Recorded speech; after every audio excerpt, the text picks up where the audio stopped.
राधे राधे, प्रणाम भैया, जय श्री राम। आप सबके बीच में एक बहुत अच्छा गीत लेके आए। आशा करे तो जरूर अच्छा लागे। माता पिता के ऊपर गीत बा भैया। आजकल लड़के माई बाप का भुलाए गए हैं।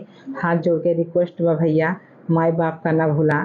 जीवन के सबसे बड़ा धन माई बाप हुआ। जो माई बाप से मिल जाए तो उन क्यों ना दे सकत, खुद भी ना कमाए के पा सकता।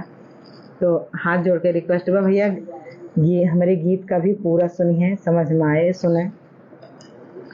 बबुआ भुलाइल बाड़ा कौन दुनियादारी में, बबुआ भुलाइल बाड़ा कौन दुनियादारी में।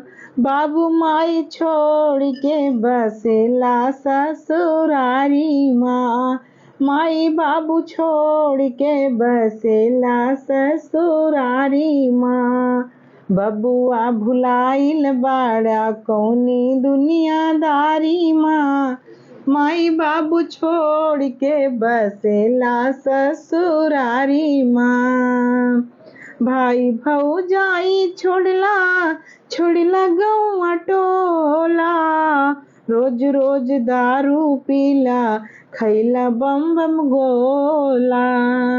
भाई भौजाई छोड़ला गौआ टोला, रोज रोज दारू पीला खैला बम बम गोला। हाथ पैर तोड़ लेहला, हाथ पैर तोड़ लेहला कई के मारा मारी में। हाथ पैर तोड़ लेहला कई के मारा मारी माँ।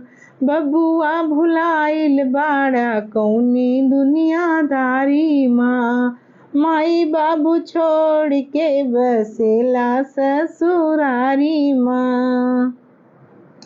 बाप की कमाई सगरे माटी माँ मिलाऊला, साली के नाम से तू एनसी करवाऊला। बहुत जने इस पर आहें भैया, हाँ गीत के माध्यम से सुने बहुत जने पर आहें।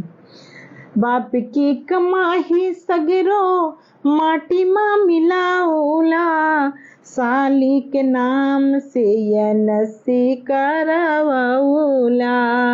पैसा जमा करा ताड़ा, पैसा जमा करा ताड़ा बैंक सरकारी माँ, माई बाबू छोड़ के बसेला ससुरारी माँ।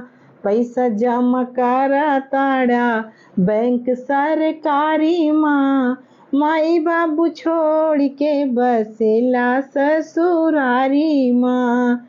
बबुआ भुलाइल बाड़ा कौनी दुनियादारी माँ, बबुआ भुलाइल बाड़ा कौनी दुनियादारी माँ। माई बाबू छोड़ के बसेला ससुरारी माँ, माई बाबू छोड़ के बसेला ससुरारी माँ।